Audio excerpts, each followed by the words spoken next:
Assalamualaikum warahmatullahi wabarakatuh. Alhamdulillahi rabbil alamin, wassalatu wassalamu ala ashrafil anbiya'i wal mursalin wa ala alihi wa ashabihi wa man ihtada bihadihi wastanna bisunnatihi ila yaumiddin, amma ba'd. Jamaah salat subuh yang mudah-mudahan senantiasa dirahmati Allah Subhanahu wa taala. Pada pagi hari ini insyaallah kita akan melanjutkan pembelajaran bersama-sama tentang tema yang masih dalam kerangka hadis pertama dari kitab Al-Arba'un An-Nawawiyah, yaitu hadis innamal a'malu binniyat wa innama likulli imri'in ma nawa. Faman kanat hijratuhu ilallahi wa rasulihi fa hijratuhu ilallahi wa rasulihi. Wa man kanat hijratuhu ila dunya yusibuha aw imra'atin yankihuha fa hijratuhu ila ma hajara ilaihi. Pada pembahasan di pertemuan sebelumnya kita sudah membahas tentang sifat niat dalam berbagai ibadah. Salah satunya yang sempat kita bahas itu adalah tentang sifat niat dalam sholat. Dalam sholat kemarin kita sudah bahas bahwa niat dalam sholat itu semua ulama fikih sepakat bahwa kalau kita sholat dipersyaratkan kita harus menentukan jenis apa sholat yang kita lakukan. Kalau sholatnya itu sholat fardu, misalnya kita sholat asar atau sholat duhur atau sholat maghrib, maka dalam hati kita itu kita menentukan ini sholat apa yang mau kita kerjakan. Adapun kalau jamaah, ya kita berjamaah itu niat jamaah ada perincian pembahasannya. Kalau Imam Syafi'i dan para ulama mazhab Syafi'i itu mempersyaratkan bahwa seorang makmum harus meniatkan bahwa dia sebagai makmum kalau dia sholat berjamaah. Adapun imam itu tidak dipersyaratkan berniat sebagai imam, karena ada banyak kasus, ada banyak dalil yang menunjukkan bahwa seseorang itu bisa jadi imam tanpa dia berniat sebagai imam. Misalnya ada orang lagi sholat sendirian, terus ada orang lain datang di belakangnya mengikuti dia, maka sahlah jamaah itu meskipun si orang yang sholat tadi dia niatnya sholat munfarid, sholat sendirian, dia kemudian berubah menjadi seorang imam. Nah, kemarin juga sudah kita sempat singgung tentang bagaimana seorang imam bisa berubah menjadi makmum. Ini kasus bagaimana Abu Bakar radhiyallahu anhu yang di awal sholat beliau bertakbir niat sebagai imam, kemudian beliau menjadi makmum karena Rasulullah SAW datang dan kemudian beliau menjadi Rasulullah sebagai imam. Ada 4 kasus kemarin sudah kita bahas. Nah, kemudian kalau seseorang sholat jamak, ya sholat jamak itu para ulama, ya mazhab Hambali dan Syafi'i mayoritas mengatakan sah sholat seseorang ketika dia sholat jamak itu dia tidak harus meniatkan sholat jamak itu dalam hatinya. Misalnya kalau kita bepergian kemudian kita sholat zuhur dan asar di satu waktu, baik itu sholat jamak takdim maupun jamak takhir, maka kalau kita misalnya niat atau usolli, kalau bagi orang yang melafadzkan atau meredaksikan niat. Tapi ini kita sudah bahas ya bagaimana hukum atau kedudukan niat, melafadzkan niat. Misalnya kalau seseorang itu yang melafadzkan niat, katakanlah dia misalnya niatnya hanya usolli fardhu dhuhri, kalau dia qashar rakaat dia qashar lillahi ta'ala, itu sudah mencukupi, tidak harus meniatkan jamak. Kalau dulu kan kita itu, kalau saya dulu diajari itu membaca kalau kita jamak qashar itu niatnya panjang ya. Usolli fardhu dhuhri rakaataini qasron gitu ya misalnya kan, jumi'a ilaihi dzuhur misalnya jumi'a ilaihi dzuhur kalau kita sholatnya jamak takhir.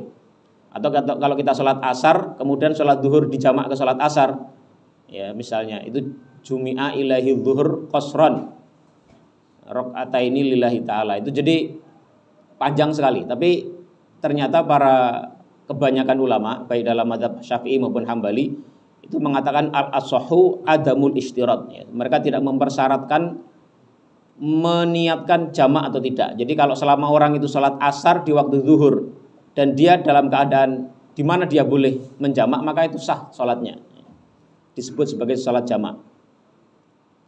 Ini ya. Kemudian kita sudah bahas tentang bagaimana sifat niat di dalam beberapa ibadah sunnah ya. Kalau ibadah sunnah itu lebih longgar. Misalnya seperti orang puasa ya, dia tidak harus dari pagi atau dari sebelum subuh sudah harus meniatkan puasanya. Dia bisa meniatkan puasa itu bahkan setelah matahari terbit. Setelah pagi pun dia masih boleh memulai niatnya selama dia belum melakukan hal-hal yang membatalkan puasa. Nah, masyarul muslimin rahimakumullah, sekarang kita akan masuk pada bab baru yaitu tentang syarat-syarat niat. Di sini ada beberapa syarat niat ya. Yang pertama ahliyatu man sadarat anhu niyah. Jadi syarat pertama bagi sahnya sebuah niat itu adalah orang yang berniat harus memenuhi 3 syarat, yaitu yang pertama dia harus muslim, yang kedua dia harus berakal, yang ketiga dia harus mumayyiz. Jadi ini sama dengan syarat-syarat seluruh ibadah yang ada dalam Islam. Itu syaratnya itu minimal harus ada 3, yaitu seseorang itu harus muslim, seseorang itu harus berakal, dan dia harus mumayyiz.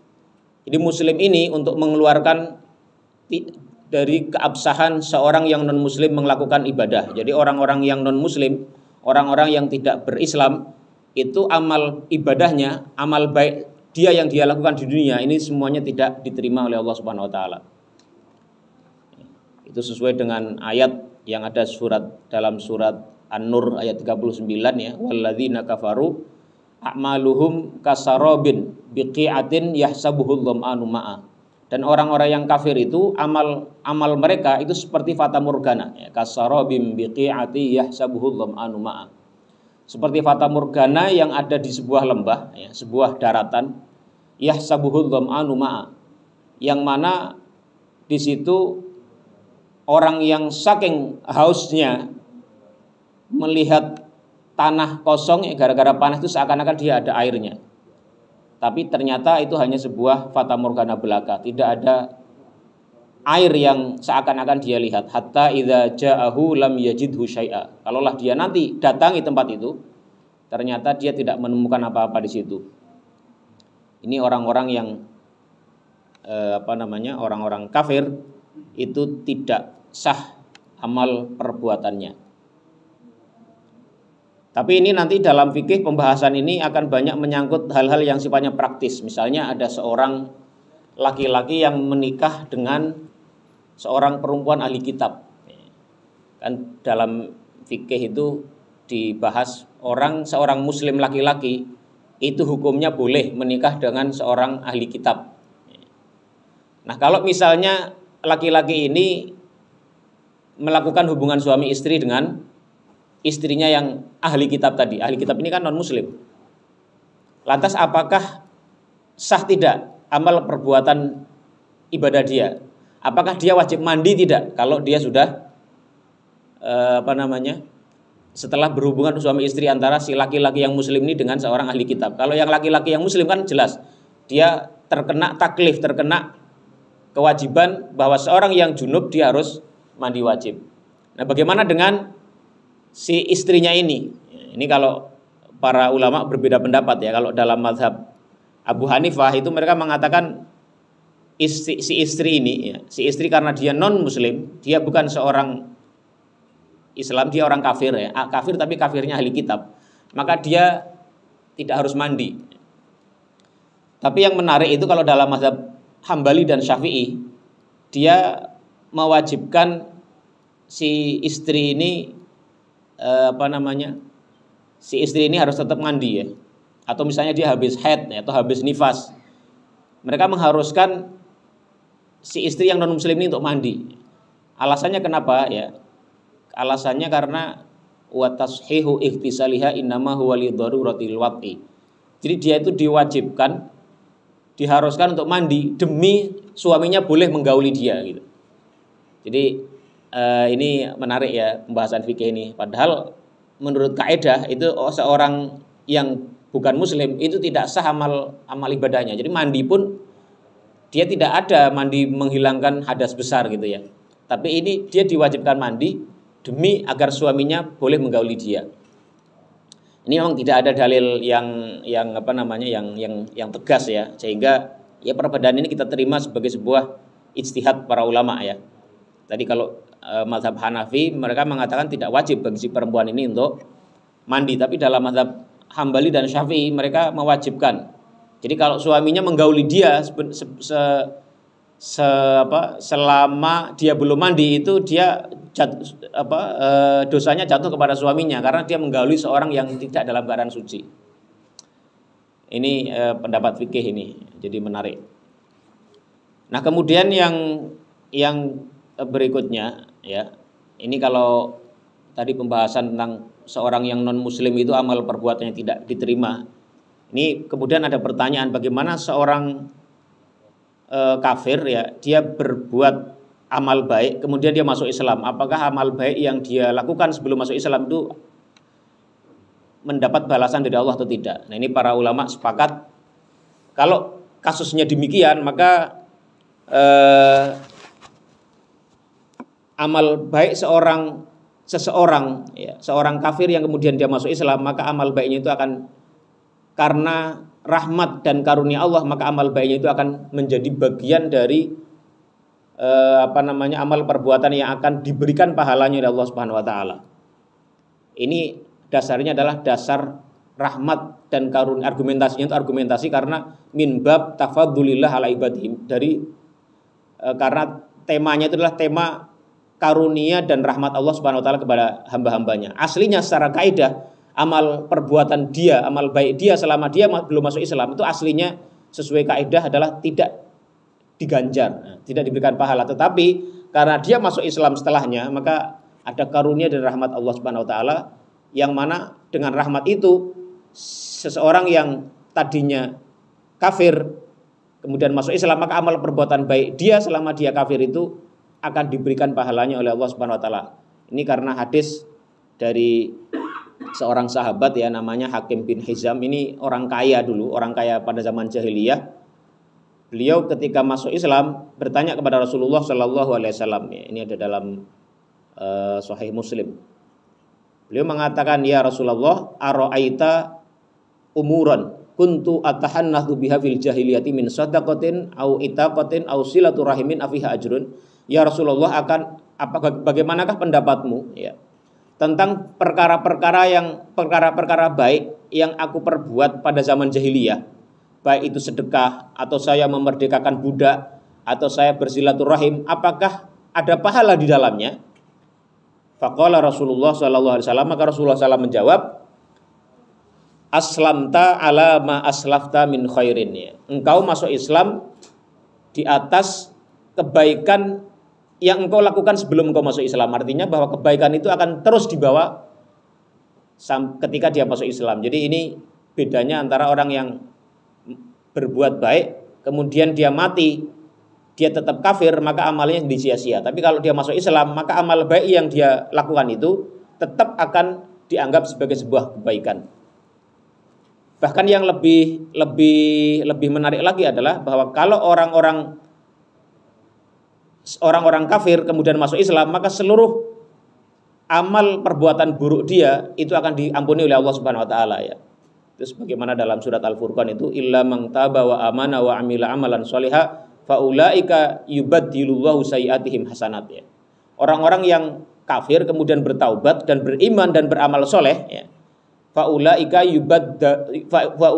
yubaddilullahu sayiatihim hasanat, maka mereka itu adalah orang-orang yang kejelekan dan keburukan mereka saat mereka kafir itu Allah menggantikannya dengan kebaikan. Ini min bab rahmah wa tafadulillahi ta'ala.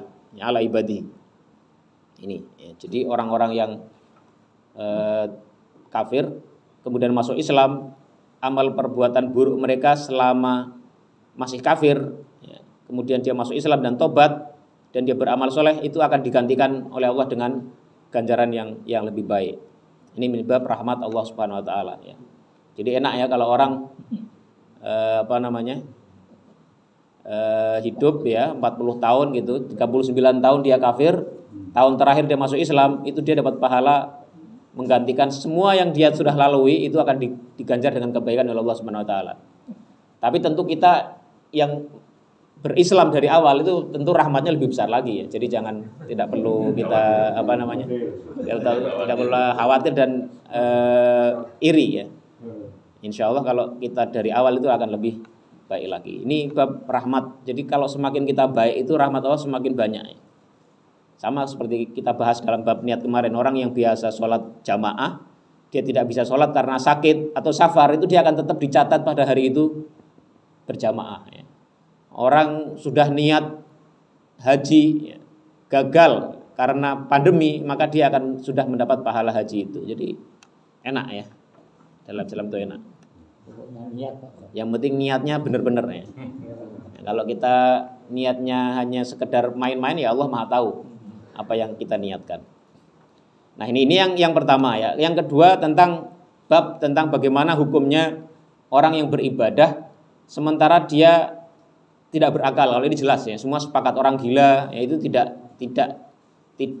diberikan balasan apapun. Kalau dia melakukan perbuatan buruk ya dia tidak mendapatkan dosa, dia melakukan baik ya dia tidak mendapatkan pahala. Nah, bagaimana dengan anak kecil yang ghair mumayyiz ya, anak kecil yang belum bisa membedakan baik buruk. Ini biasanya anak-anak di bawah usia 7 tahun, itu dia belum ngerti apapun dia. Mana yang baik, mana yang buruk. Itu para ulama sepakat mereka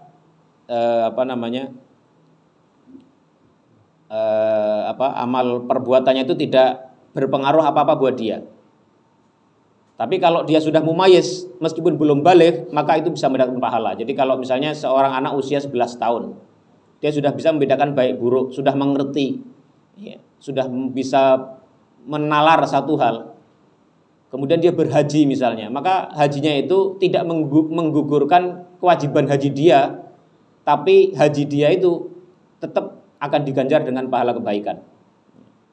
Tapi kalau belum mumayyiz, misalnya bayi masih digendong ya, masih belum bisa ngomong, belum bisa nalar ya, dia masih usia setahun setengah, diajak haji sama orang tuanya. Nah ini para mayoritas ulama mengatakan hajinya tidak sah ya, dia hanya orang tuanya yang mendapat pahala, tapi anak ini tidak mendapat pahala. Tapi masalahnya ada satu hadis ya, ada satu hadis yang diriwayatkan oleh Imam Muslim ya dan Abu Dawud. Pernah suatu ketika ada seorang perempuan ya, dia haji membawa anak bayinya.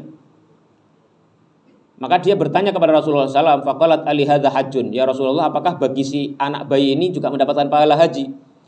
Nabi bersabda, faqala na'am, betul ya, dia dapat pahala haji, walaki ajrun, dan bagi kamu yang menggendongnya, yang mengajaknya juga dapat pahala. Nah, ini ada hadis yang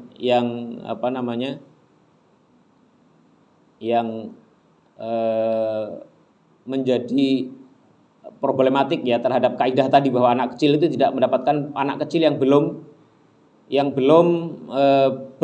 mumayyiz, belum bisa membedakan baik buruk, itu apakah dapat pahala dari amal ibadahnya dia atau tidak.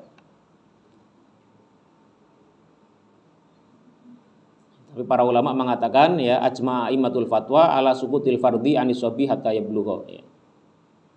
Seorang bayi, seorang anak kecil kalau dia belum balik, dia berhaji misalnya ya, dia hajinya itu belum menggugurkan kewajiban dia. Jadi dia nanti ketika dewasa dia masih kena kewajiban harus berhaji. Illa annahu idza hajja kana lahu tatawuan indal jumhur. Tetapi menurut jumhur ulama, hajinya tetap diberikan pahala sebagai haji sunnah. Ini. Tetapi bagaimana dengan pendapat yang mengatakan walakin kaifa nusahhihu hajjas shaghiril ladzi la yumayyizu wa huwa laisa min ahliniyah. Tapi bagaimana kita mengatakan sah hajinya seorang anak kecil yang belum mumayyiz, belum bisa menalar, belum bisa membedakan baik buruk, wa huwa laisa min ahliniyah. Padahal secara kaidah dia niatnya itu belum sah karena dia belum mumayyiz. Sebagaimana kaidah tadi, syarat-syarat sahnya daripada niat. Al-jawabu, ya, jawabnya adalah annana sahhahna hajjahu bisyarti an yanwi anhu waliyuhu. Kita mengatakan sah hajinya dengan syarat walinya itu yang mengajaknya itu meniatkan untuk dia. Ya, nanti ada bab tentang an-niyabah fin niyah, ya, bagaimana boleh tidaknya seseorang itu mewakili niat bagi orang lain. Ini nanti akan ada pembahasan secara khusus, ya, insyaallah, ya. Nah, ini mengenai syarat yang pertama, ya, bahwa niat itu bisa menjadi sah dengan syarat seorang yang berniat itu dia harus muslim, yang kedua dia harus berakal, yang ketiga dia harus mumayyiz, ya. Ini. Amma sabiyul mumayyizu fan niyatu minhu taqa'u sahihah. Adapun seorang bayi yang mumayyiz, ya, seorang anak kecil tapi sudah mumayyiz, katakanlah umur 11 tahun, umur 10 tahun, itu kan sudah mumayyiz, sudah bisa membedakan baik dan buruk. Bahkan mulai dari 7 tahun seorang anak kecil itu biasanya sudah bisa mengerti mana yang baik, mana yang buruk secara umum, ya. Makanya Rasulullah SAW itu sudah menyuruh anak usia 7 tahun untuk sholat. Dan anak usia 10 tahun dia perlu dipukul kalau dia tidak sholat, ya. Boleh dipukul kalau dia tidak sholat. Karena apa? Mereka sudah mumayyiz, ya. Ini menjadi dasar bahwa seorang anak kecil yang sudah mumayyiz meskipun dia belum baligh, maka niat dan amal perbuatan baik dia itu sah menurut syariat. Ini. Dan ini tampaknya tidak ada perdebatan berarti di kalangan para ahli fikih. Kemudian yang syarat yang kedua, syarat sah niat itu adalah al-jazmu wat tanjizu wa adamut taraddudi wa ta'liq. Syarat yang kedua yang menjadi dasar sahnya sebuah niat adalah dia harus dilakukan secara yakin, ya. Jadi melakukan niat itu harus meyakinkan. Amal perbuatan kalau kita ragu, ya, ragu apa yang mau kita kerjakan atau ragu tentang hakikat ibadah yang mau kita kerjakan, itu bisa membuat ibadah itu tidak sah, niat itu tidak sah, dan akibatnya ibadah itu tidak sah. Ya, misalnya contohnya kalau kita sholat, ya, kemudian kita ragu apakah kita dalam keadaan hadas atau dalam keadaan suci. Ini kalau kita ragu-ragu ini kita tidak putuskan, maka ibadah kita menjadi tidak sah, ya. Nah, bagaimana cara membuat keputusan ini? Para ahli fikih sudah membuat kaidah, ya. Kalau misalnya kita ini aslinya wudu, kita yakin bahwa jam 7 pagi kita sudah wudu misalnya. Kemudian kita beraktivitas, ya, ketika masuk zuhur kita ragu, saya ini sudah batal atau belum. Jam 7 pagi kita sudah wudu. Kemudian waktu masuk zuhur kita ragu, saya sudah batal atau belum, ya, gitu, ya.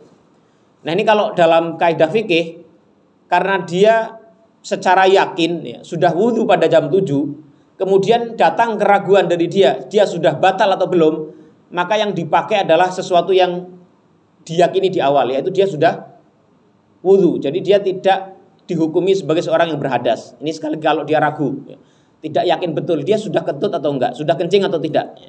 Maka kalau aslinya dia dalam keadaan suci, maka dia dihukumi suci sampai datang keyakinan bahwa dia batal. Sebaliknya kalau seseorang yakin tadi jam 8, dia yakin betul jam 8 tadi saya masuk toilet, saya buang air. Kemudian dia ragu-ragu, saya sudah wudu atau belum. Maka, ya, secara fikih, ya, keadaan dia dihukumi di atas apa yang dia yakini sebelumnya itu. Kalau dia yakin tadi jam 8 masuk toilet, artinya jam 8 dia batal.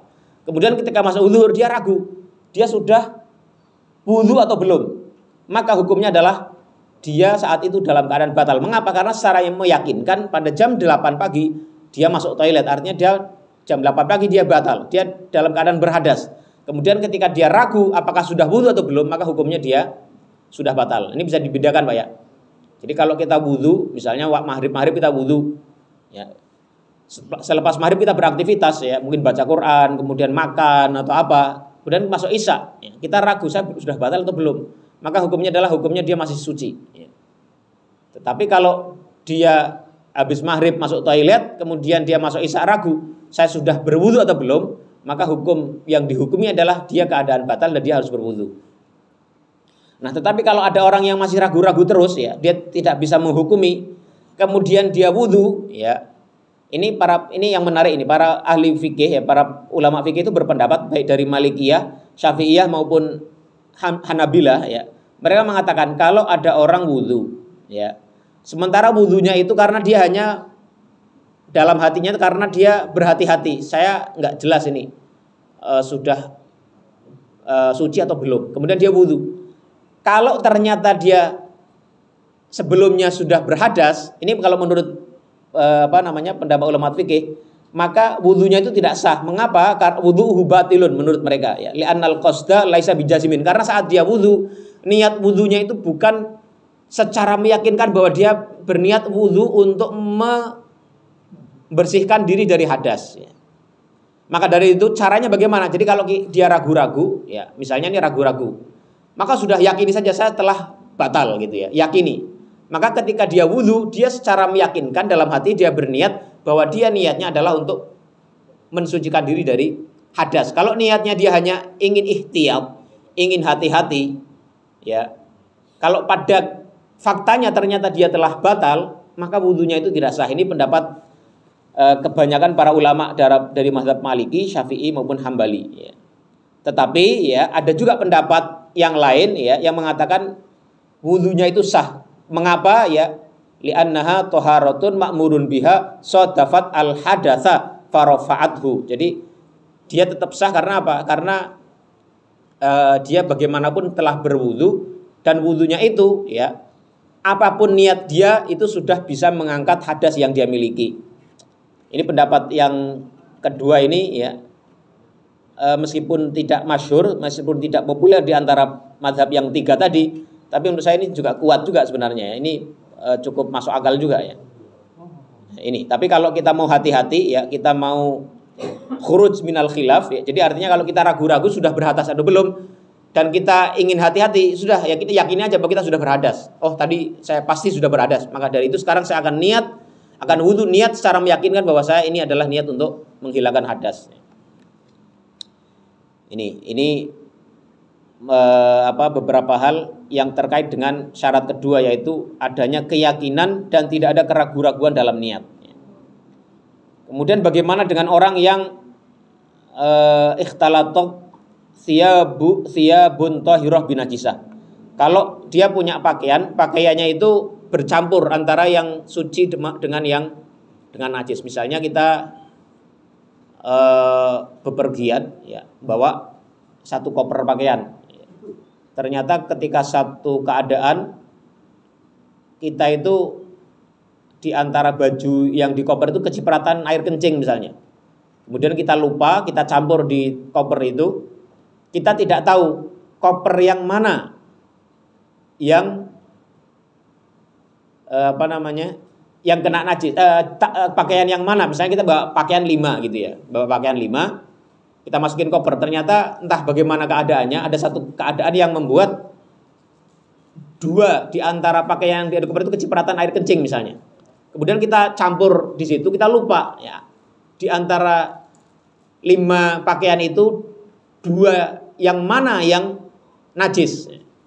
Kemudian kita pengen sholat ya. Baju yang sudah kita pakai secara meyakinkan tadi kena najis, kita harus mengganti pakaian itu. Ketika kita memilih pakaian yang ada dalam koper itu, bagaimana hukumnya? Padahal kita nggak tahu nih koper yang mana pakaian yang mana yang suci dan pakaian yang mana yang najis. Nah, kalau yang begini, ini ada pendapat yang cukup ekstrim ya dari kalangan Malikiyah itu mengatakan annahu yajibu alaihi an yusolli fi kulli thawbin marrah. Jadi dari 5 pakaian itu dia harus sholat dengan semua pakaian yang ada untuk memastikan bahwa salah satu di antaranya adalah dia sholat dengan baju yang suci. Nah, tapi ini tidak masyhur ya, karena ini akan menyulitkan sekali. Ini akan mempersulit ya, padahal agama itu dibangun atas prinsip kemudahan. Ya. Ini makanya para mayoritas ulama mengatakan ya sudah ya, dia an yataharra ya qadra juhdihi fi ikhtiyari thawbil ladzi yaghlibu ala dhannihi taharatuhu. Dia cukup beristihad ya, mengambil satu keputusan secara meyakinkan baju yang mana yang menurut dia paling besar potensinya untuk diyakini bahwa dia adalah baju yang suci. Jadi dia ada 5 pakaian, kita nggak tahu mana yang suci, tapi kalau kita pada saat kita harus memilih, udah putuskan saja. Bismillah, saya ambil satu di antaranya yang saya yakini ini kemungkinan besar adalah baju yang suci. Ya sudah, kalaupun dia ternyata itu yang dia ambil itu baju yang kena najis, secara fikih dia sah sholatnya. Ya. Secara fikih dihukumi bahwa dia telah beribadah, dia melakukan sholat dengan baju yang suci. Ya, jadi kalau pendapat tadi, pendapat Ibnu Qasim ya dari mazhab Maliki itu yang mengatakan dia harus sholat dengan seluruh baju yang ada sampai dipastikan bahwa dengan salah satunya dipastikan dia menggunakan baju yang suci untuk sholat dia. Tapi pendapat itu menyulitkan, jadi kita cukup berijtihad ya, membuat keputusan yang menurut kita paling mungkin bahwa salah satu ini yang kita ambil adalah baju yang suci dan kita bisa sholat dengannya. Ini secara fikih begitu ya. Kemudian juga kasus bagaimana kalau orang yang kemarin sudah kita bahas, jadi kita tidak membahasnya secara panjang lebar ya. Orang tidur, dia meninggalkan satu sholat, dia tidak yakin sholat apa yang dia tinggalkan, sholat subuhkah, sholat maghribkah, sholat asarkah gitu, atau orang pingsan, dia lupa apa sholat yang dia tinggalkan. Maka ini mazhab yang terpilih itu adalah ya cukup dia sholat apa yang dia yakini ya. Kalau itu memungkinkan ya, kalau dalam mazhab Syafi'i itu beliau mengatakan dia harus mengulang 5 sholat waktu sehari semalam ya. Ini kalau dia tidak bisa memastikan sholat apa yang dia tinggalkan ya. Ini juga disepakati dalam mazhab Abu Hanifah dan mazhab Malikiyah ya.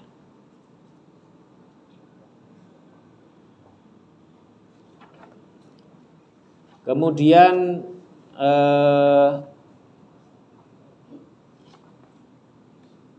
syarat yang ketiga ya, syarat yang bisa atau yang menjadi dasar sahnya sebuah niat adalah istishabu hukmin niyah.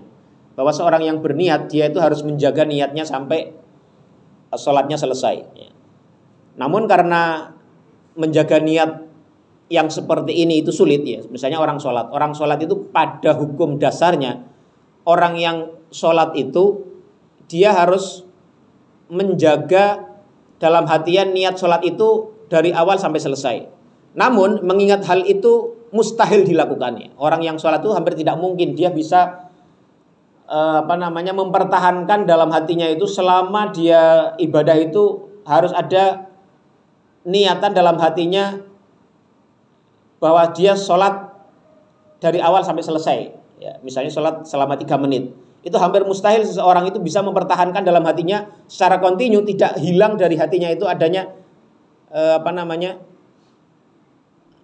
niatan itu masih ada dalam hatinya. Makanya para ulama sepakat bahwa maksud istishabu an-niyah itu ya, bahwa keharusan menjaga niat itu adalah yang dijaga adalah hukum niatnya. Artinya kalau dia di awal sudah niat mau sholat, maka dia jangan sampai melakukan satu hal perbuatan yang bisa mengeluarkan dia dari sholat itu. Dan juga jangan sampai selama sholat itu dia muncul satu niatan lain yang bisa atau yang dalam niatan itu dia berniat untuk keluar dari sholat itu. Jadi kalau orang misalnya selama sholat dia niat di awal, kemudian di tengah sholat dia berpikir macam-macam ya, berpikir tentang kuncinya yang hilang, berpikir tentang jemuran yang ada di pakaian yang ada di jemuran karena mau hujan, itu nggak apa-apa, sholatnya masih sah ya. Sholatnya masih sah ya. Meskipun niat itu hilang dalam hatinya beberapa saat. Karena apa? Karena itu tidak mungkin atau mustahil seseorang itu bisa mempertahankan niat itu sepanjang dia sholat itu. Apalagi kalau puasa ya, dari terbit fajar sampai maghrib itu nggak mungkin dia selalu dalam hatinya itu terbersit tentang bahwa dia itu ingin dan sedang melanjutkan ibadahnya itu. Ya, ini para ulama sudah sepakat. Jadi prinsip at-taisir fil ibadah ya, karena ibadah itu mudah, ya sudah, itu tidak diharuskan kita itu menjaga niat itu dari awal sampai akhir, tapi yang dijaga itu adalah hukum niatnya itu ya. Istishabu hukmin niyati duna haqiqatiha. Ini ya. Ini dalam syarat yang ketiga ini juga dibahas tentang perubahan niat seseorang dalam satu ibadah ya.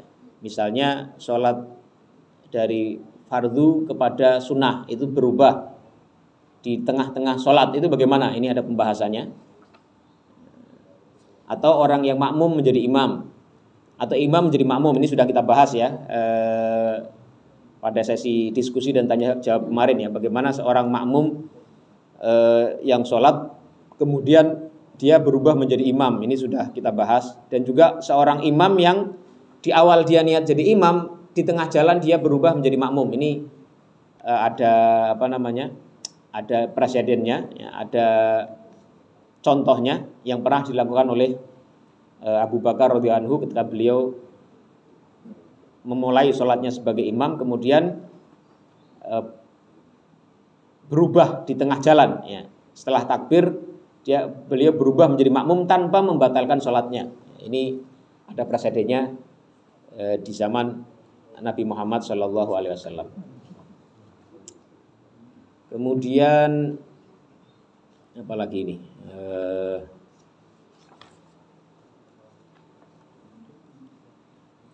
Kemudian syarat yang keempat ya, syarat sahnya niat itu adalah adamut tasyriki fin niyah. Tidak boleh menduakan dua ibadah dalam satu niat. Ini juga sudah pernah kita bahas ya. Bahwa pada prinsip niat ya, prinsip yang di antara prinsip-prinsip yang berlaku dalam bab niat itu adalah pada dasarnya dua ibadah itu tidak bisa diniatkan dalam satu perbuatan ya. Kecuali dalam beberapa kasus ya. Jadi orang misalnya sekali sholat 4 rakaat ya, dia meniatkan sholat duhur sekaligus sholat asar, itu nggak bisa. Atau dia sholat puasa ya, puasa Ramadan, dia di bulan Ramadan meniatkan dia sebagai puasa Ramadan sekaligus puasa nazar, puasa menggugurkan nazar dia misalnya, itu nggak bisa.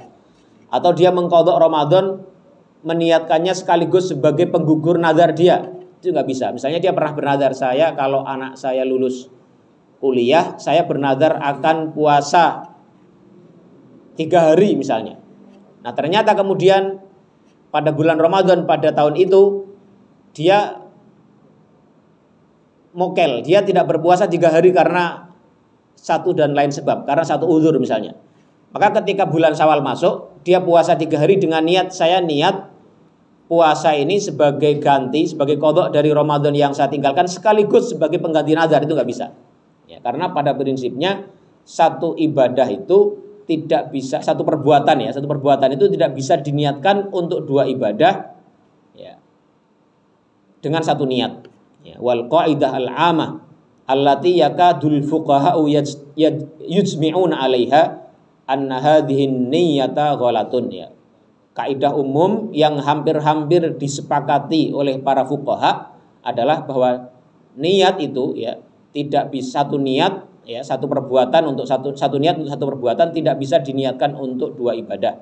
Li'annal ibadatal wahidata la yumkinu an tughniya ghina'an ibadata ini. Karena satu ibadah itu tidak bisa menggugurkan dua ibadah yang berbeda-beda.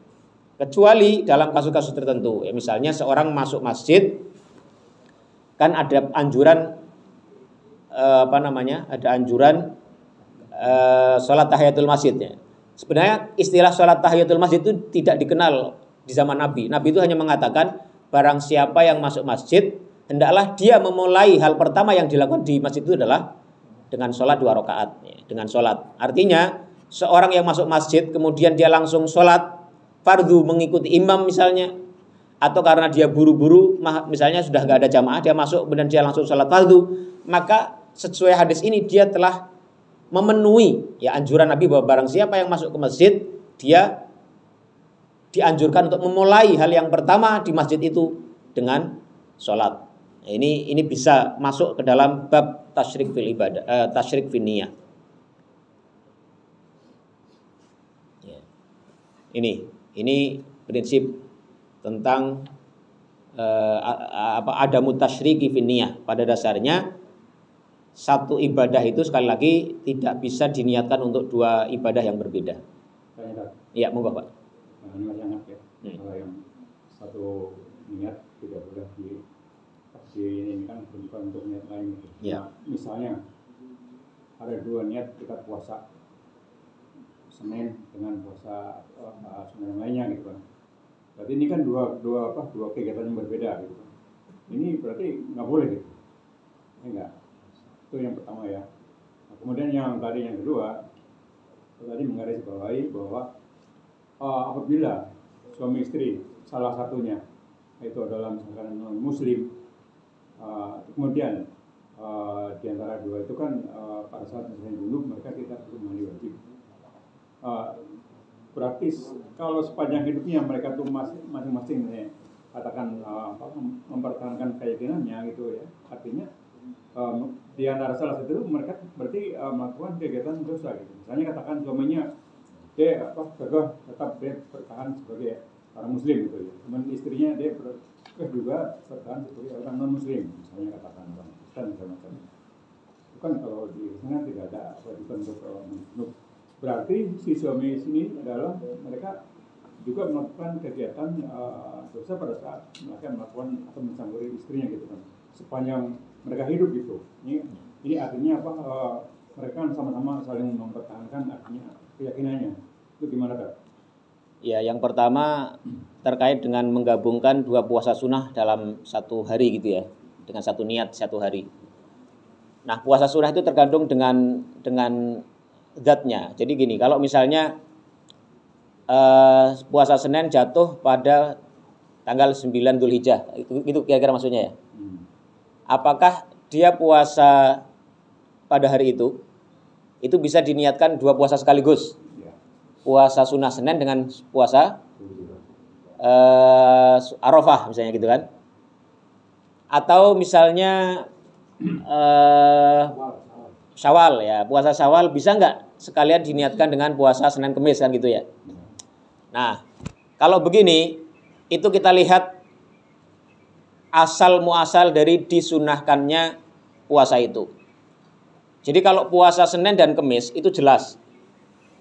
Nabi itu ketika ditanya, "Ya Rasulullah, mengapa engkau puasa Senin dan Kemis?" Ya, yang kalau puasa Senin ya, puasa Senin ini puasa Senin dulu. Itu Nabi menjawab dalam satu hadis, "Karena pada hari itu aku dilahirkan," kata Rasulullah ya. "Dan pada hari itu aku pertama kali menerima wahyu." Ya, makanya Rasulullah puasa hari Senin.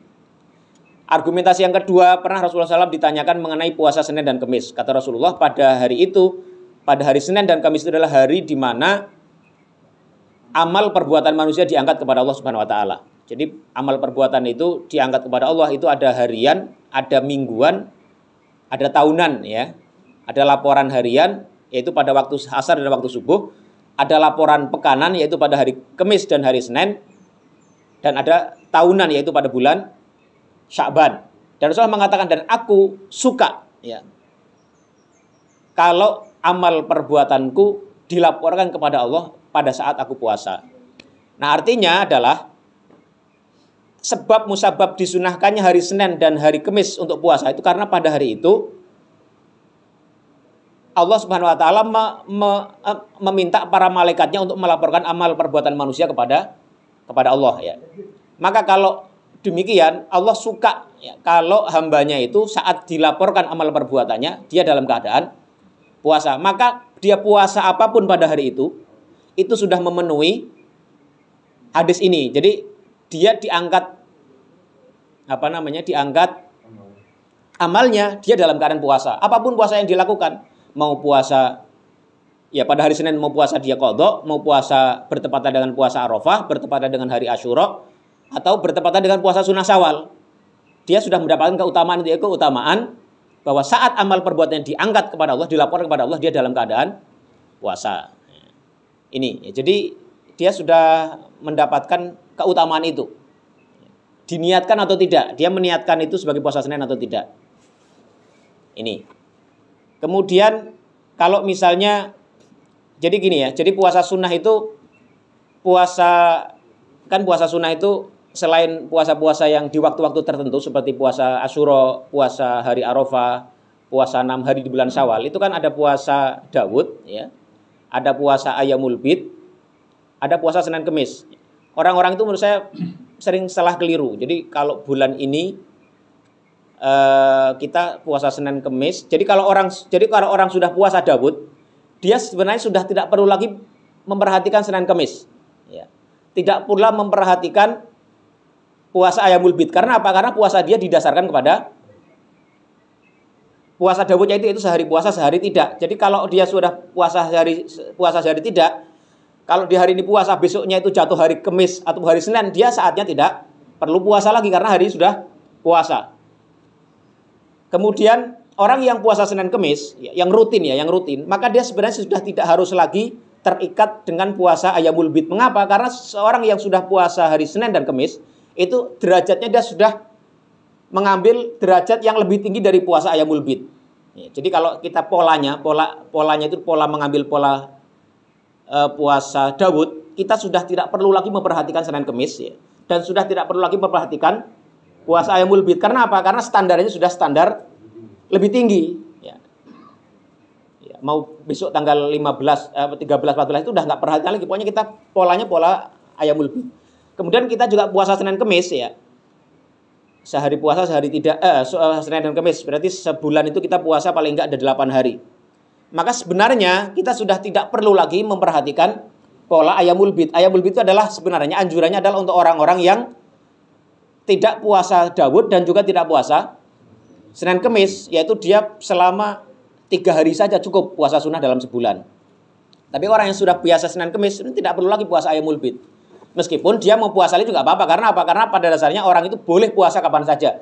Yang tidak boleh itu dia mengkhususkan hari Jumat, ya, untuk puasa sehari saja tanpa diiringi oleh hari yang lain, atau sebagian riwayat yang lain juga dia tidak boleh juga mengkhususkan hari Sabtu untuk puasa. Ya.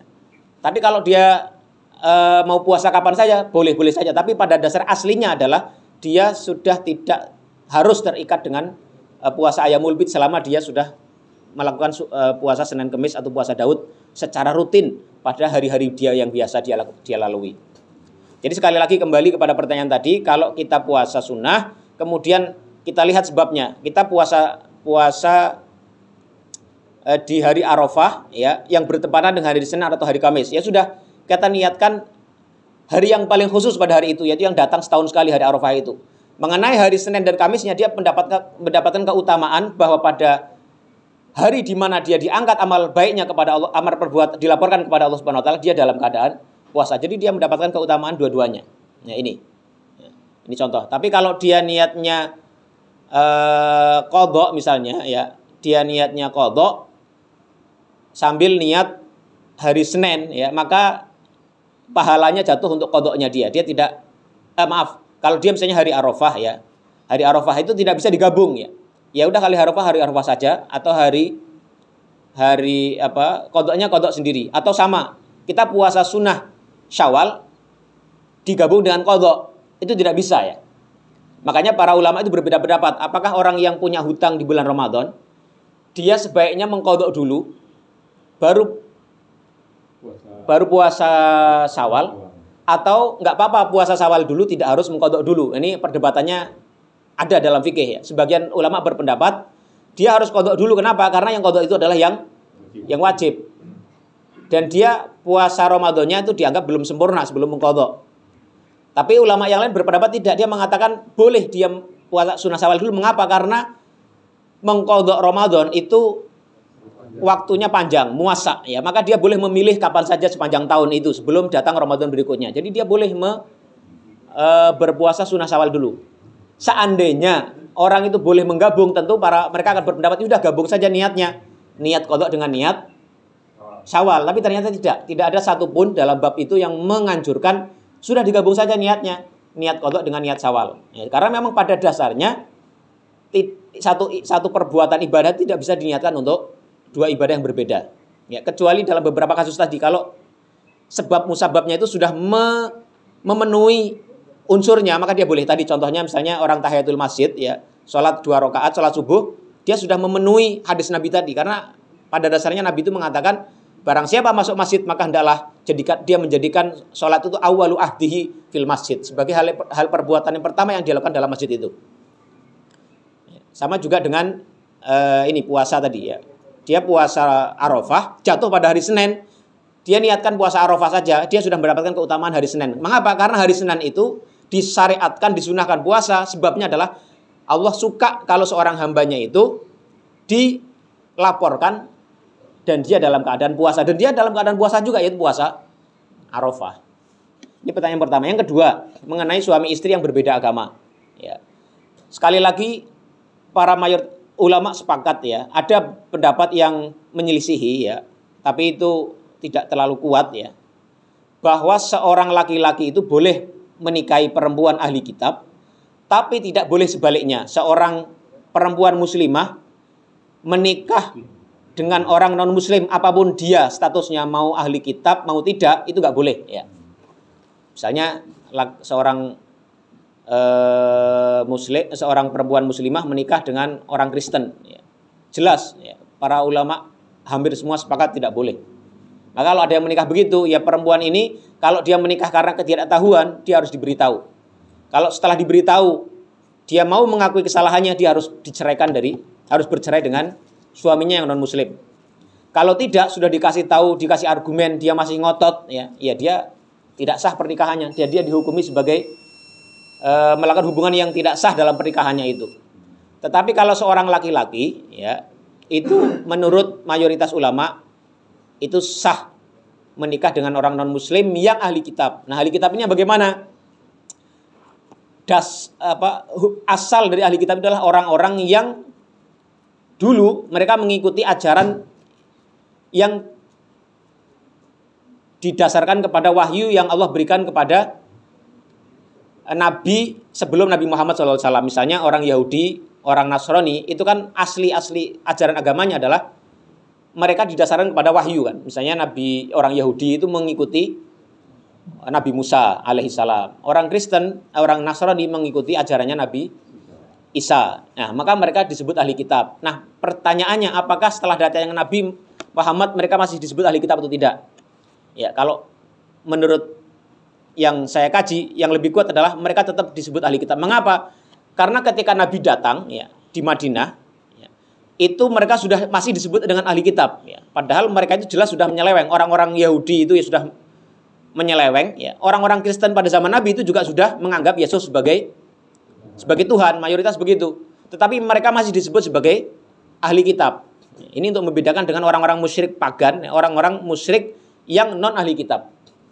Jadi kalau ada orang laki-laki menikah dengan orang Kristen atau Yahudi, itu menurut pendapat mayoritas fuqaha itu boleh, ya, boleh hukumnya. Tetapi banyak juga yang melarang. Larangannya itu argumentasinya ada dua. Ada yang mengatakan itu karena memang mereka sudah tidak sah lagi disebut ahli kitab.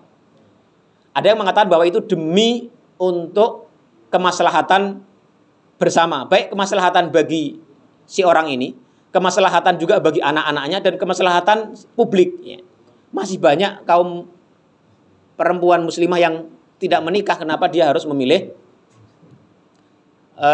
seorang perempuan non muslim? Ya. Ini alasan maslahat. Ya, ini juga pernah diambil oleh Umar. Umar itu pernah melarang seorang muslim untuk melarang dengan perempuan non muslim yang ahli kitab. Alasannya alasan publik, alasan kemaslahatan, dan juga kemaslahatan buat anak-anaknya. Ya. Ini, tapi secara hukum aslinya, hukumnya boleh seorang laki-laki menikah dengan seorang non muslim yang ahli kitab.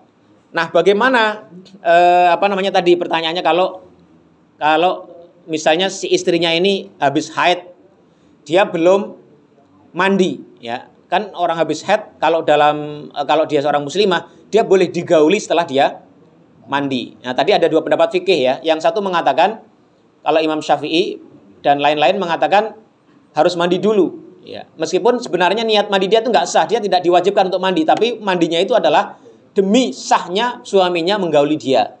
Tapi dalam pendapat Abu Hanifah, itu dia tidak harus mandi. Bagaimana dia harus mandi, lawang dia itu orang yang ghair mukallaf, orang yang tidak dibebani oleh syariat Islam karena dia bukan muslim. Bagaimana dia diharuskan melakukan satu hal yang ada dalam syariat Islam. Ini dua pendapat yang kalau kita teliti tidak ada dalil yang bisa membuat hukum itu pasti. Jadi ya kita ikuti saja mana yang menurut kita kuat ya. Tapi kalau kita lihat ya umpama ada seorang muslim ahli kitab, seorang muslim menikahi perempuan ahli kitab, kemudian si istrinya ini haidnya sudah berhenti, darahnya sudah bersih, tidak keluar lagi, tapi dia belum mandi ya. Kalau kita ambil pendapat Abu Hanifah ya dia tidak kena apa-apa ya. Dia menggauli istrinya yang belum mandi itu ya nggak apa-apa. Karena memang tidak ada dasar yang tegas yang mengharuskan si orang perempuan non muslim ini untuk harus mandi dulu sebelum digauli oleh suaminya. Tapi kalau mau hati-hati mengikuti pendapat dalam mazhab Syafi'i ya dianjurkan ya dia harus mandi dulu, mandi dengan tujuan karena suaminya yang muslim mau menggauli dia. Itu ya. Jelas gak kira-kira Pak Darussan? Ya. Tadi kan kalau sampai kita gauli istri lah, kita setelah digauli dia harus mandi dulu. Sebelum. Ya, oke. Ya, mandi dulu ya. Jadi sekarang kalau kita yang bukan yang muslim menurut Islam, setelah kita gauli, habis itu mandi dulu apa? Nanti begitu lagi dah baru mandi gitu. Oh mau nambah? Iya kan nambah. Mandi kalau mandi dulu gitu Pak. Porsi kedua. Oh ya kalau itu enggak Pak, kalau itu enggak. Jadi junub tadi Pak, maaf tadi mungkin saya salah ucap ya. Junub yang dimaksud adalah junub dari haid dan nifas. Ya kalau junubnya karena hubungan suami istri sendiri itu enggak harus mandi. Hanya sunahnya wudu dulu ya. Jadi kalau kita misalnya nih jam 7 atau Pak Ansori.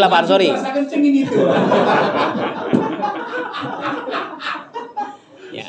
Pak Ansori jam 7 ya, jam 7 berkumpul dengan istri ya kan. Ternyata jam 8 pengen nambah lagi. Ya. Habis jual air nambah lagi ya misalnya Pak. Itu enggak harus mandi lagi. Ya, nambah lagi enggak apa-apa. Mau 3 kali juga enggak apa-apa Pak.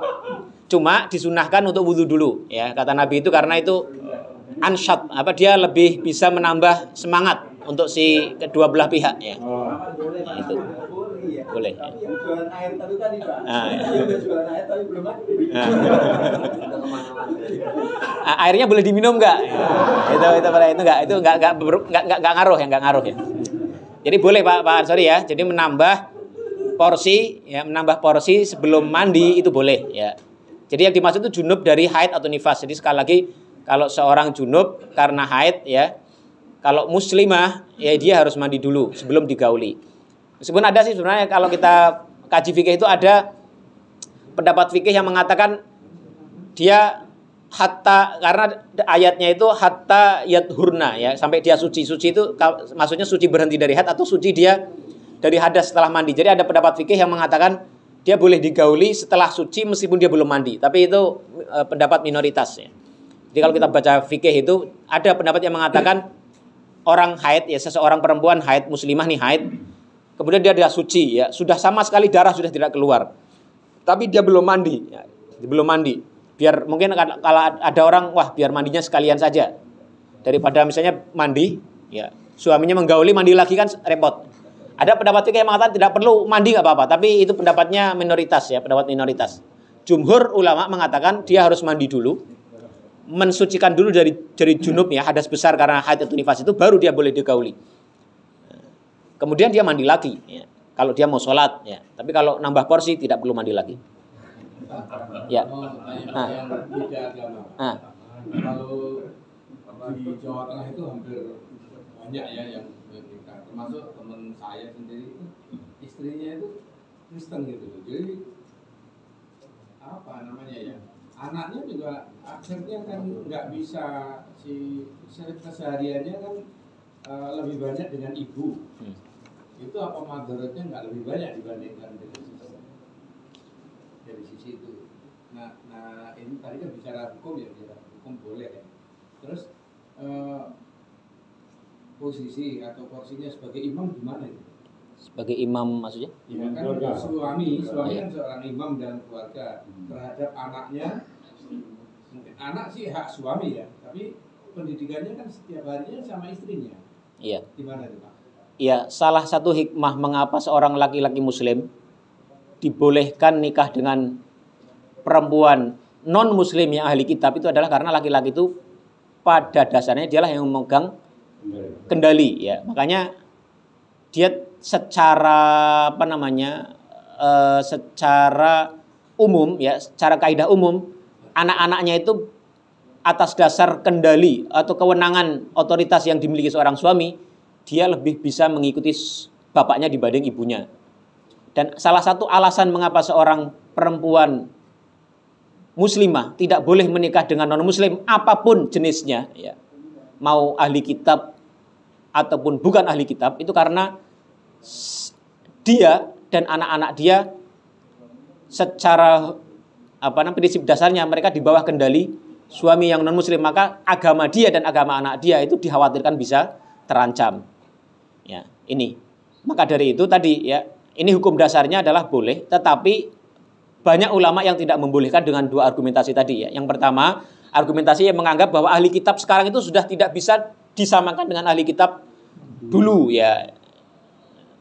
Yang kedua argumentasi adalah argumentasi maslahat tadi atau adanya madharat tadi. Kebalikannya maslahat adalah madharat. Karena orang kalau nikah beda agama, bagaimanapun dia yang pertama meskipun ya suami itu memegang kendali, kalau istrinya non muslim, maka cara dia beragama itu takut terganggu ya. Apalagi anak-anak dia sangat berpotensi juga untuk mengikuti agama ibunya, dan ini sebenarnya sangat tidak diharapkan. Makanya para ulama sebagian mengharamkan itu karena madharatnya mungkin akan timbul banyak lagi. Selain alasan yang ketiga dari alasan publik tadi, bahwa banyak juga perempuan muslimah yang yang masih belum dinikahi, kenapa harus memilih yang non muslim, yang non muslimah itu ya. Tapi sekali lagi hukumnya boleh Pak, menggunakan pendapat yang tadi ya, bahwa seorang laki-laki muslim boleh menikah dengan non muslim yang ahli kitab ya. Artinya dia nggak haram ya, berarti waktu itu tidak berzina gitu. Tidak Pak, tidak. Boleh, tapi kalau bisa sih jangan punya anak. Jadi itu ada ini. Boleh Pak. Boleh keempat nih, yang muslim benar-benar atau punya anak yang Jadi kalau punya anak kawin sama yang muslim. Kalau untuk yang nggak punya anak kawin sama yang non muslim gitu. Ya, itu idenya Pak Ansori boleh juga. Tapi dalam fikih tidak ada itu pembahasan kalau menikah itu terus kemudian sebaiknya tidak punya anak, itu nggak ada. Ya, tapi kalau itu ya terserah aja, itu boleh-boleh saja ya. Tapi yang diganti itu udah meninggal Pak. Yang mengganti itu ya. Udah meninggal ya. Ya, itu jelas ya hal ini ya, jelas ya. itu bagus banget membantu solusinya. Jadi kalau ahli kitab itu khusus untuk yang Kristen Katolik atau orang Hindu itu termasuk ahli kitab enggak? Ya, kalau orang, jadi gini, kalau orang Kristen dengan Yahudi itu kan jelas bahwa mereka itu aslinya ya, nenek moyang mereka itu mengikuti ajaran Nabi Musa kalau Yahudi, kalau yang Kristen mengikuti ajaran Nabi Isa. Itu kan jelas ya. Orang tidak ada yang berbeda pendapat masalah hal ini. Makanya sepakat dia disebut ahli kitab. Persoalannya adalah sebagian menganggap bahwa ahli kitab sekarang itu sudah tidak sama dengan ahli kitab dulu, makanya menjadi sebab dilarang, mereka berpendapat melarang itu. Nah, bagaimana dengan Hindu dan Buddha, kemudian Konghucu, kemudian Shinto dan lain-lain ya. Ini karena tidak ada dasar yang bisa memastikan bahwa asal usul ajaran mereka adalah dari nabi atau dari wahyu, maka kita tidak bisa menganggap mereka sebagai ahli kitab. Memang ada yang mengatakan bahwa Buddha itu konon adalah sangat dimungkinkan seorang nabi ya. Ada beberapa pendapat tulisan seperti itu. Mengapa? Karena dalam ajaran Buddha itu katanya dia menyebut juga tentang nubuat Nabi Muhammad, bahwa nanti di pada waktu tertentu akan seorang lahir nama yang kalau di Arab itu namanya Muhammad juga gitu. Tapi karena itu agama itu tidak bisa didasarkan kepada dugaan-dugaannya. Ya, makanya kita dan dalam fikih disebutkan bahwa yang disebut ahli kitab itu adalah orang yang beragama Yahudi atau Nasrani. Yang lain-lain bagaimana? Ya tidak tahu kita, karena itu sifatnya masih kemungkinan-kemungkinan ya. Kita nggak bisa dijadikan sebagai dalil ya. Meskipun ya ada pendapat ya bahwa Buddha Gautama sendiri itu mungkin seorang nabi katanya. Karena nabi itu kan jumlahnya ada banyak sekali. Para ulama mengatakan nabi dan rasul jumlahnya 124.000 ya. Sebagian mereka adalah sebagian besar tidak disebutkan dalam wahyu ya.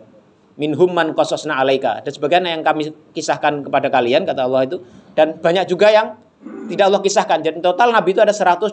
Jadi mungkin saja kalau kita ditanya apakah Buddha Gautama itu seorang nabi, ya mungkin saja, tapi kita tidak boleh memastikan karena tidak ada dalil yang bisa memastikan dia adalah seorang nabi.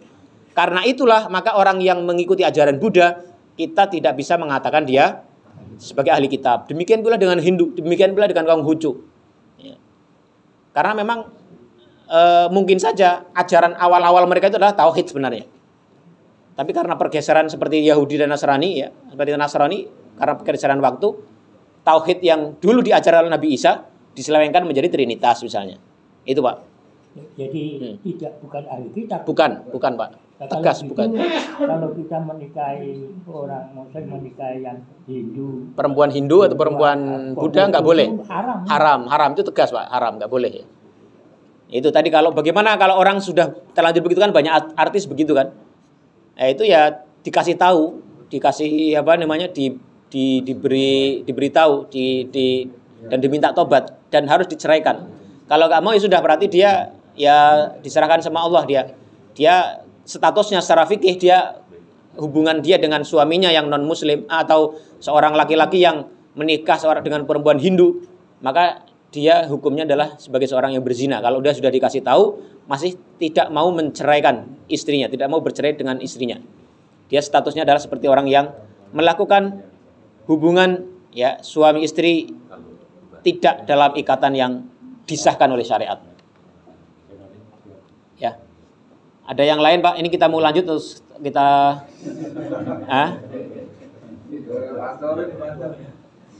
Ini semangat nih kalau yang begini. Tapi kita punya semangat doang ya. Punya semangat tapi tidak punya keberanian. Keinginan sih tinggi, kemampuan tidak mampu. Sama Pak kita Pak. Bukan kemampuan dan ditolak sama istrinya. Iya. Lagi jadi contoh Kemarin kalau nggak salah sempat menyinggung masalah pengembangan, saya kembalikan kepada pengertian dia ini. Kemarin sempat menyinggung masalah mandi, Ustaz. Mandi. Mandi. Ketika mandi kan kalau nggak salah dulu Ustaz bilang kita niatkan untuk sekalian wudhu atau kemudian air besar gitu. Jadi setelah selesai mandi kita wudhu lagi bisa kan ya? Itu gimana Ustaz? Ya itu. Selain mandi junub ya. Ini kita mandi yang biasa. Ya. Ya itu ada dasarnya ya. Nabi Muhammad itu beliau kalau misalnya gini, kalau junub itu dengan sekali mandi itu sudah tidak perlu wudhu lagi. Jadi Nabi itu mandi yang biasa kita lakukan. Oh, kalau kita mandi biasa gitu ya, katakanlah mandi biasa.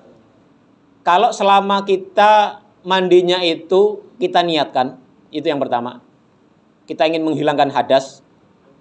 Dan yang kedua, mandinya harus memenuhi syarat mandi wajib, yaitu membasuh seluruh anggota tubuh, maka dia bisa menggugurkan wudhu kita tanpa wudhu. Misalnya kita nih pagi-pagi tidak junub, kita ingin mandi, tapi sekalian kita ingin menghilangkan hadas, itu boleh ya.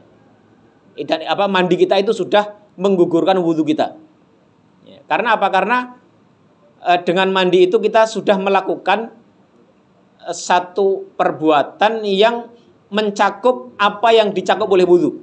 Kalau kita mandi itu kan semua anggota badan kita sudah kita basuh ya.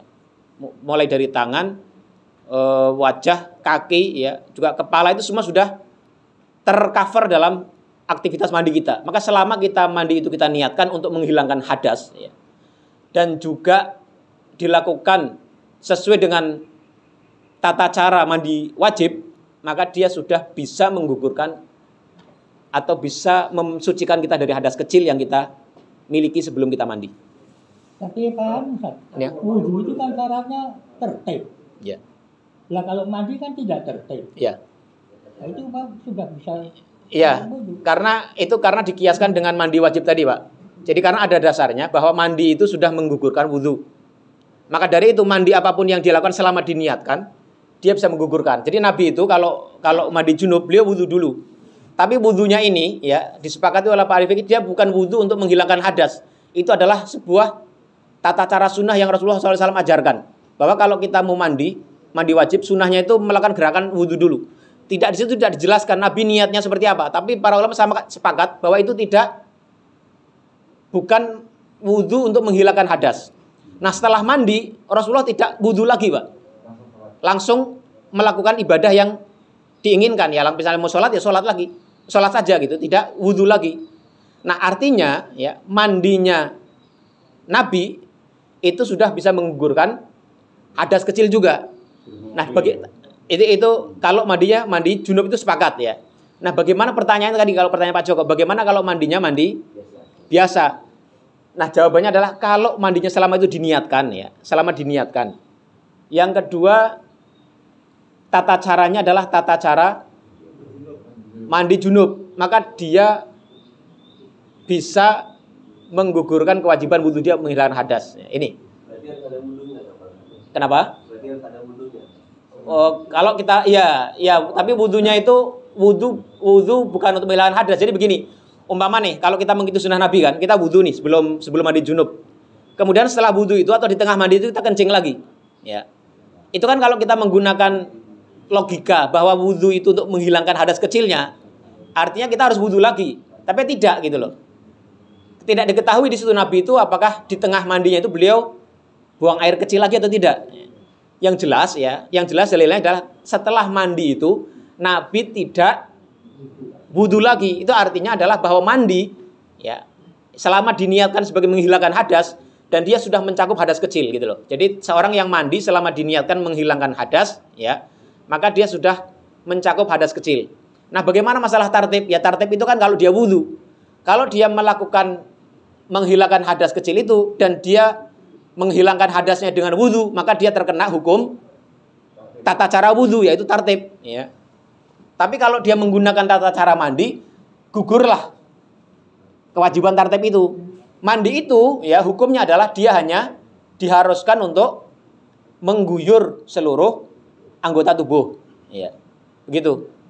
Ya, begitu. Tapi kalau kita masih ragu-ragu nggak yakin ya sudah wudhu aja nggak apa-apa. Yang saya dengar memang kalau itu mandi bisa dengan wudhu itu kalau mandinya di junub. sungai.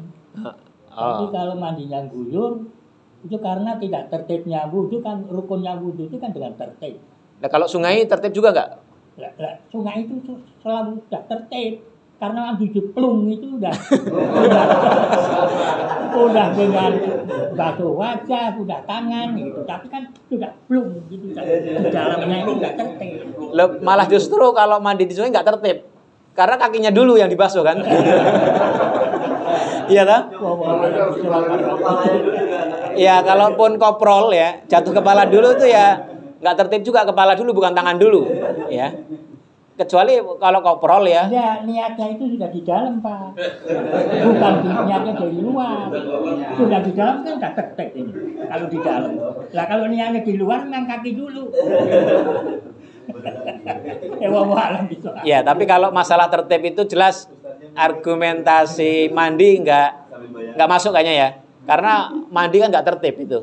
Kalau tertib wudhu, tapi kalau mandi justru lebih bisa tertib sesuai hadis. Kalau Nabi itu kan wudhu dulu, habis itu beliau membasuh sebelah kanannya dulu, ya entah tangannya, kakinya mata kaki ya kaki dulu, kanan dulu, tangan dulu ya itu. Dan ada yang mengatakan bahwa hikmah dari Nabi wudhu dulu itu memang secara kesehatan itu hikmah ini ya, bukan ilah ya, hikmah wudhu dulu itu orang kalau mandi, apalagi kalau mandi pagi atau mandi dalam keadaan panas itu dengan wudhu dulu, maka badannya itu sudah disiapkan dengan air yang lebih ringan dulu, jadi dia nggak kaget.